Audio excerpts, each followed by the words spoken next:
नमस्कार। जब हम बाटा के बारे में सोचते हैं तो अक्सर वही पुरानी एक भरोसेमंद तस्वीर दिमाग में आती है ना? हाँ, मतलब स्कूल के जूते, पापा के ऑफिस वाले शूज़। बिल्कुल, बारिश वाली चप्पल, एक ऐसा ब्रांड जो हर घर का हिस्सा रहा है।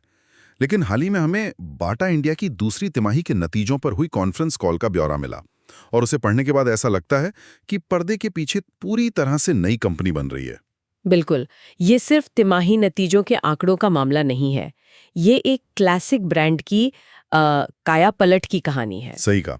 तो आज हम सिर्फ प्रॉफिट और लॉस नहीं समझेंगे, बल्कि बाटा की उस रणनीति की परतों को खोलेंगे जिससे वो भविष्य के लिए खुद को तैयार कर रहा है। हाँ, कि वो अपने स्टोर्स, प्रोडक्ट्स और ग्राहकों के साथ अपने रिश्ते को कैसे बदल रहा है। तो आज की इस चर्चा में हम बाटा के इस ट्रांसफॉर्मेशन के 4 मुख्य स्तंभों पर गौर करेंगे। पहला, उनके स्टोर्स में जो सामान है उसे कैसे सुधारा जा रहा है। दूसरा, स्टोर के अंदर का अनुभव। तीसरा, ग्राहकों को आकर्षित करने की नई मार्केटिंग रणनीतियां। और चौथा, वो देश के कोने कोने तक कैसे पहुंच रहे हैं। और हाँ, इस सब के बीच हम ये भी समझेंगे कि हाल की तिमाही के नतीजे थोड़े कमजोर क्यों दिखे। तो चलिए देखते हैं कि बाटा के जूतों के पीछे आखिर चल क्या रहा है। चलिए। मुझे जो बात सबसे ज्यादा दिलचस्प लगी वो है उनकी शुरुआत। उन्होंने सबसे पहले अपने घर की सफाई से काम शुरू किया है, जिसे वो कहते हैं इन्वेंट्री डीक्लटर। हाँ, इसका सीधा सा मतलब है स्टोर से पुराने और गैर जरूरी स्टॉक को हटाना। बिल्कुल। कॉल में बताया गया कि स्टोर्स में जूतों की वैरायटी, जिसे असॉर्टमेंट कहते हैं, उसे काफी सोच समझकर कम किया गया है। हाँ, और ये कदम सुनने में जितना आसान लगता है उतना है नहीं। सोचिए, एक स्टोर मैनेजर के लिए ये कहना कितना मुश्किल होगा कि नहीं, हम 200 तरह के जूते नहीं, सिर्फ 100 तरह के बेस्ट सेलर्स और नए डिजाइन रखेंगे। सही बात है। लेकिन इसका फायदा जबरदस्त है। जब स्टोर में भीड़ भाड़ कम होती है तो नए कलेक्शंस खुद ब खुद चमकने लगते हैं। और कॉल में बताया गया कि इससे प्रोडक्ट्स की उपलब्धता, मतलब ग्राहकों को उनका सही साइज मिलना, वो 14% तक बेहतर हुआ है। 14%, ये तो बहुत बड़ी बात है। बहुत बड़ी बात है। तो ये सिर्फ एक सफाई अभियान नहीं है, ये सीधे तौर पर बाटा की आर्थिक सेहत से जुड़ा मामला है। आप इससे ऐसे भी देख सकते हैं, ये अपनी बैलेंस शीट को डीक्लटर करने जैसा है। सोचिए, हर जूता जो बिक नहीं रहा वो कंपनी का पैसा है जो एक डिब्बे में बंद है। अच्छा। कॉन्फ्रेंस कॉल का एक सबसे बड़ा टेकअवे था इन्वेंट्री टर्न का आंकड़ा। ये बताता है कि कंपनी कितनी तेजी से अपने डिब्बों में बंद पैसे को कैश में बदल रही है। और ये आंकड़ा कितना है? बाटा का इन्वेंट्री टर्न अब 2.2 तक पहुंच गया है और उनका लक्ष्य 2.5 का है। इसका सीधा मतलब है कि वो अपनी तिजोरी को तेजी से अनलॉक कर रहे हैं ताकि उस पैसे से नए ट्रेंडिंग डिजाइन बनाए जा सके। और इसी से जुड़ी एक और अच्छी बात यह है कि 6 महीने से कम पुराने यानी फ्रेश प्रोडक्ट्स की हिस्सेदारी कोविड के बाद अपने उच्चतम स्तर पर पहुंच गई है। ये तो साफ संकेत है कि रणनीति काम कर रही है। हाँ, ये आंकड़ा बहुत जरूरी है, लेकिन इसमें एक छिपा हुआ जोखिम भी है जिस पर हमें ध्यान देना चाहिए। वो क्या? नए स्टॉक को तेजी से लाने का मतलब है कि आपके डिजाइनर्स और आपके सप्लाई चेन पर हमेशा हिट प्रोडक्ट्स देने का जबरदस्त दबाव बना रहता है। अगर कुछ नए कलेक्शंस फ्लॉप हो गए तो यही फ्रेश स्टॉक कुछ ही महीनों में पुराना बन जाएगा और आप फिर से वहीं पहुंच जाएंगे जहां से शुरू हुए थे। बिल्कुल। तो ये रणनीति बहुत ज्यादा अनुशासन और बाजार की गहरी समझ की मांग करती है। ये तो बहुत दिलचस्प नुक्ता है। तो इन्वेंट्री की सफाई तो हो गई, लेकिन अब सवाल ये कि जब ग्राहक स्टोर में आए तो उसे कैसा महसूस हो। यहीं पर बाटा का दूसरा बड़ा दांव आता है, जिसे वो जीरो बेस्ड मर्चेंडाइजिंग या जीबीएम कहते हैं। ये सुनने में भारी भरकम लगता है, पर इसका मतलब बहुत आकर्षक है। ZBM का मतलब है स्टोर को एक खाली कैनवस की तरह देखना और हर चीज को जीरो से डिजाइन करना। जैसे जूते कहाँ रखे जाएंगे, ग्राहकों के बैठने के लिए सोफे कहाँ होंगे, लाइटिंग कैसी होगी। हर चीज का एक ही मकसद है, ग्राहक को ये महसूस कराना कि वो एक पुराने भीड़ भाड़ वाले शू स्टोर में नहीं, बल्कि एक प्रीमियम हवादार बुटीक में आया है। और अब वो इसे एक नए स्तर पर ले जा रहे हैं। पहले वो कुछ चुनिंदा स्टोर्स को बदल रहे थे, लेकिन अब वो पूरे के पूरे शहरों को पेंट कर रहे हैं। गुड़गांव और मुंबई जैसे शहरों में उनके लगभग 90% बाटा स्टोर्स को पूरी तरह से ZBM मॉडल पर बदल दिया गया है। शहरों को पेंट करने का ये आइडिया बहुत स्मार्ट है। इसका मतलब है कि आप उस शहर में कहीं भी बाटा स्टोर में जाएं, आपको एक जैसा प्रीमियम और आरामदायक अनुभव मिलेगा। इससे ब्रांड की एक नई पहचान बनती है। बिल्कुल। कंपनी का दावा भी है कि जिन स्टोर्स में ZBM लागू किया गया है, वहां रेवेन्यू और ग्राहक संतुष्टि दोनों में साफ सुधार दिखा है और उनका लक्ष्य कोई छोटा मोटा नहीं है। अगले साल तक अपने 80% से ज्यादा टर्नओवर देने वाले स्टोर्स को इस नए मॉडल पर ले आना। तो एक तरफ बाटा अपने स्टोर्स को एक प्रीमियम फील दे रहा है, लेकिन एक खूबसूरत स्टोर का क्या फायदा अगर इसमें कोई ग्राहक ही ना आए? जाहिर है कंपनी ने इस बारे में भी सोचा है। और यहीं पर उनकी मार्केटिंग रणनीति पिक्चर में आती है। हाँ, उन्होंने इस तिमाही में मार्केटिंग पर खर्च लगभग 2 गुना कर दिया है। और ये एक बहुत सोची समझी चाल है। इसे कहते हैं सही क्रम में काम करना। पहले घर ठीक करो, फिर मेहमानों को बुलाओ। सही कहा। उन्होंने पहले अपने स्टोर्स का अनुभव सुधारा और अब वो पैसा खर्च करके ग्राहकों को उन बेहतर स्टोर्स तक बुला रहे हैं। ये दिखाता है कि उनकी रणनीति में एक स्पष्टता है। और उनके कैंपेन भी काफी टारगेटेड लग रहे हैं, जैसे महिलाओं के लिए विक्टोरिया बैलेरिना का कैंपेन।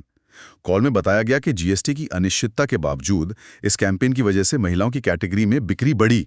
हाँ, और पुरुषों के लिए भी उन्होंने सही नस पकड़ी है।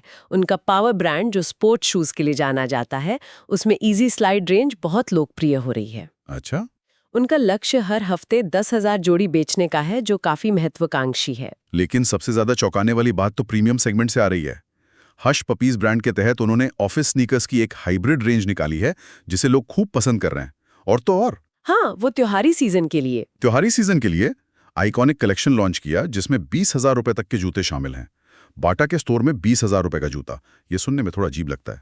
यहीं पर बाटा की नई सोच दिखती है। वो अब सिर्फ किफायती और टिकाऊ के टैग से बंधे नहीं रहना चाहते। वो दिखाना चाहते हैं कि उनके पास हर ग्राहक के लिए कुछ है। 500 रुपए की चप्पल से लेकर 20,000 रुपए के लेदर शूज तक। बिल्कुल। ये दिखाता है कि कंपनी सिर्फ डिस्काउंट पर निर्भर नहीं रहना चाहती, बल्कि ब्रांड की कहानियों और खास प्रोडक्ट्स के जरिए ग्राहकों को जोड़ना चाहती है। हश पपीज के जरिए प्रीमियम सेगमेंट पर यह दावा ठोकना एक बहुत बड़ा रणनीतिक कदम है। तो स्टोर्स बेहतर हो गए, मार्केटिंग बढ़ गई। अब बात करते हैं पहुंच की। ये सब बदलाव सिर्फ बड़े शहरों तक सीमित तो नहीं रह सकते। कंपनी छोटे शहरों में अपनी पहुंच कैसे बढ़ा रही है? इसके लिए उनका सबसे बड़ा हथियार है फ्रेंचाइजी मॉडल। और इसके आंकड़े तो हैरान करने वाले। क्या आंकड़े हैं? कॉन्फ्रेंस कॉल के मुताबिक पिछले सिर्फ 4 सालों में बाटा के फ्रेंचाइजी स्टोर्स की संख्या 100 से भी कम से बढ़कर लगभग 700 हो गई है। 700? हाँ, 700। ये जबरदस्त विस्तार है। 700 फ्रेंचाइजी स्टोर। इसका मतलब है कि वो छोटे छोटे शहरों में तेजी से पहुंच रहे हैं, बिना खुद की जमीन या बिल्डिंग में ज्यादा पैसा लगाए। बिल्कुल। इसे एसेट लाइट मॉडल कहते हैं। इससे विस्तार बहुत तेजी से होता है। इसके अलावा वो शॉप इन शॉप मॉडल को भी फिर से पटरी पर ला रहे हैं। अच्छा, मतलब बड़े डिपार्टमेंटल स्टोर्स के अंदर बाटा के छोटे काउंटर। हाँ, इसका फायदा ये है कि आप उन ग्राहकों तक पहुंच जाते हैं जो शायद खास तौर पर बाटा के स्टोर में ना आते, लेकिन डिपार्टमेंट स्टोर में शॉपिंग करते हुए आपके प्रोडक्ट्स देख लेते हैं। तो ये सारी बातें सुनने में तो बहुत अच्छी लग रही हैं। बेहतर इन्वेंट्री, शानदार स्टोर्स, जोरदार मार्केटिंग और तेज विस्तार। लेकिन फिर इस तिमाही के आंकड़े कहानी का एक अलग ही रुख दिखाते हैं। कंपनी का रेवेन्यू लगभग 4% घटकर 8,000 मिलियन रुपए क्यों रहा? और यहीं पर कहानी में एक ट्विस्ट आता है। कॉन्फ्रेंस कॉल में इस गिरावट के पीछे 2 बड़ी और काफी अस्थायी वजह बताई गई। पहली और सबसे बड़ी वजह थी जीएसटी। जीएसटी? वो कैसे? बाजार में जोरों की चर्चा थी कि सरकार फुटवेयर पर जीएसटी की दरें कम कर सकती है। अच्छा, तो लोगों ने सोचा कि दाम कम होंगे, इसलिए खरीदारी टाल दी। सिर्फ आम ग्राहकों ने ही नहीं, बल्कि दुकानदारों और डिस्ट्रीब्यूटर्स ने भी नया माल उठाना बंद कर दिया। हर कोई इंतजार कर रहा था। कंपनी का अनुमान है कि अगर ये जीएसटी वाला मामला न होता तो उनका रेवेन्यू गिरता नहीं, बल्कि लगभग पिछले साल जितना ही रहता। ओके, और दूसरी वजह क्या थी? दूसरी वजह एक ऑपरेशनल दिक्कत थी। जमालपुर में बाटा का सबसे बड़ा डिस्ट्रीब्यूशन सेंटर है, जो उनकी कुल इन्वेंट्री का लगभग 40% संभालता है। 40%? ये तो बहुत ज्यादा है। हाँ, वहाँ जुलाई के महीने में उनके एक लॉजिस्टिक्स पार्टनर के साथ कुछ अचानक बदलाव हुए, जिससे सप्लाई चेन में एक बड़ी रुकावट आ गई। जब आपका 40% माल संभालने वाला सेंटर ठीक से काम न करे, तो बिक्री पर असर पड़ना तय है। तो रेवेन्यू में गिरावट की वजह कंपनी की रणनीति में कोई कमी नहीं, बल्कि बाहरी और आंतरिक दोनों तरह की अस्थायी दिक्कतें थीं। लेकिन मुनाफे यानी मार्जिन पर भी तो असर पड़ा है। क्या उसकी वजह भी यही थी? हाँ, मार्जिन की कहानी भी इसी से जुड़ी है।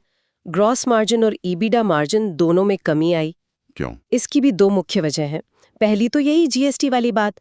जब ग्राहक खरीदारी टाल रहे थे, तो उन्हें वापस खींचने के लिए कंपनी को अतिरिक्त छूट और स्कीमें चलानी पड़ी। और दूसरी वजह जरूर इन्वेंट्री साफ करने की रणनीति होगी। आपने बिल्कुल सही पकड़ा। जैसा हमने शुरू में बात की, कंपनी पुराने स्टॉक को तेजी से निकालने पर तुली हुई है। इसके लिए उन्हें डिस्काउंट्स देने पड़े, और जब आप डिस्काउंट देते हैं तो आपका मुनाफा कम होता ही है। लेकिन क्या ये लंबे समय के लिए ठीक है? यहाँ कंपनी का नजरिया देखने वाला है। उनका कहना है कि ये एक तिमाही का दर्द है, लेकिन इसका फायदा लंबे समय तक मिलेगा। उनका तर्क है कि अगर इन्वेंट्री अभी साफ और फ्रेश हो जाएगी तो भविष्य में उन्हें एंड ऑफ सीजन सेल जैसी बड़ी छूट देने की जरूरत ही कम पड़ेगी। अच्छा, क्योंकि नए और डिमांड वाले प्रोडक्ट्स तो वैसे भी पूरे दाम पर बिकते हैं। बिल्कुल। तो ये एक तरह से अभी थोड़ी कड़वी दवाई पीने जैसा है, ताकि भविष्य में सेहत अच्छी रहे। कॉल के सवाल जवाब सेशन से भी कुछ बहुत काम की बातें निकल कर आईं। एक एनालिस्ट ने सीधा सवाल पूछा कि क्या फ्रैंचाइजी नेटवर्क की तेजी से बढ़ने की वजह से मार्जिन पर दबाव आ रहा है? हाँ, और कंपनी ने इस पर बहुत साफ जवाब दिया। उन्होंने कहा कि ऐसा बिल्कुल नहीं है। मार्जिन में गिरावट की वजह पूरी तरह से जीएसटी और इन्वेंट्री क्लियरेंस जैसी एकमुश्त घटनाएं हैं, न कि फ्रैंचाइजी मॉडल की बनावट। एक और बहुत दिलचस्प जानकारी सामने आई जो बाटा के पूरे पोर्टफोलियो का एक्सरे कर देती है। हाँ, ये आंकड़ा बाटा की पूरी कहानी को समझने के लिए बहुत जरूरी है। उन्होंने बताया कि उनके लगभग 40% प्रोडक्ट्स 1,000 रुपए से कम कीमत के हैं। 40%? 40% प्रोडक्ट्स 1,000 से 2,500 रुपए के बीच के हैं, और बाकी के 20% प्रोडक्ट्स 2,500 रुपए से ऊपर के हैं। इस 40-40-20 के बंटवारे का क्या मतलब निकालें? इसका सीधा मतलब है कि आज भी बाटा का एक बहुत बड़ा हिस्सा 40% किफायती सेगमेंट पर निर्भर है, और ये वही सेगमेंट है जहां पिछले कुछ समय से महंगाई की वजह से ग्राहकों पर सबसे ज्यादा दबाव रहा है। यही वजह है कि जीएसटी दरों में कमी की उम्मीद कंपनी के लिए इतनी अहमियत रखती है। बिल्कुल, क्योंकि उससे इस सेगमेंट को सबसे ज्यादा फायदा होगा। और वॉल्यूम यानी बेचे गए जूतों की संख्या पर भी सवाल हुआ। ये साफ हुआ कि इस तिमाही में रेवेन्यू में जो गिरावट आई वो मुख्य रूप से वॉल्यूम में कमी के कारण थी। औसत बिक्री मूल्य यानी एक जोड़ी जूते की औसत कीमत लगभग उतनी ही रही। इसी सरल भाषा में कहें तो समस्या जूते के दाम में नहीं थी। समस्या ये थी कि कम लोग बाटा का डिब्बा लेके स्टोर से बाहर निकल रहे थे। गिरावट संख्या में थी, कीमत में नहीं। तो कुल मिलाकर तस्वीर ये है कि बाटा एक बहुत बड़े बदलाव के दौर से गुजर रहा है। वो अपनी नींव को नए सिरे से मजबूत कर रहे हैं, चाहे वो स्टोर्स का अनुभव हो, इन्वेंट्री मैनेजमेंट हो या फिर मार्केटिंग की सोच। हाँ, ये एक तरह से एक पुरानी मजबूत इमारत की मरम्मत और उसे आधुनिक बनाने जैसा है। बिल्कुल। इस तिमाही के नतीजे भले ही जीएसटी और कुछ आंतरिक दिक्कतों की वजह से कागज पर कमजोर दिखे हों, लेकिन अगर आप पर्दे के पीछे देखें तो कंपनी ने जो रणनीतिक बदलाव किए हैं उनका असर आने वाले समय में दिखना शुरू हो सकता है। ZBM स्टोर से बेहतर रेवेन्यू और सफल मार्केटिंग कैंपेन, ये सब इसके शुरुआती संकेत हैं। हाँ, अब जब नींव मजबूत हो रही है तो शायद आने वाले समय में इमारत ज्यादा तेजी से खड़ी हो। बिल्कुल। और ये हमें एक बहुत ही दिलचस्प सवाल पर लाकर छोड़ता है जो इस पूरी बातचीत का सार है। हाँ, और वो सवाल ये है कि बाटा, जो दशकों से आम भारतीय के लिए भरोसेमंद और किफायती ब्रांड का पर्याय रहा है, क्या वो सफलतापूर्वक प्रीमियम सेगमेंट में भी अपनी वही पहचान बना पाएगा? क्या एक ही छत के नीचे 20,000 रुपए का हर्ष पपीस का जूता और 500 रुपए की चप्पल, ये दोनों रणनीतियां एक साथ कामयाब हो सकती हैं बिना ब्रांड की मूल पहचान को कमजोर किए? ये देखना वाकई दिलचस्प होगा।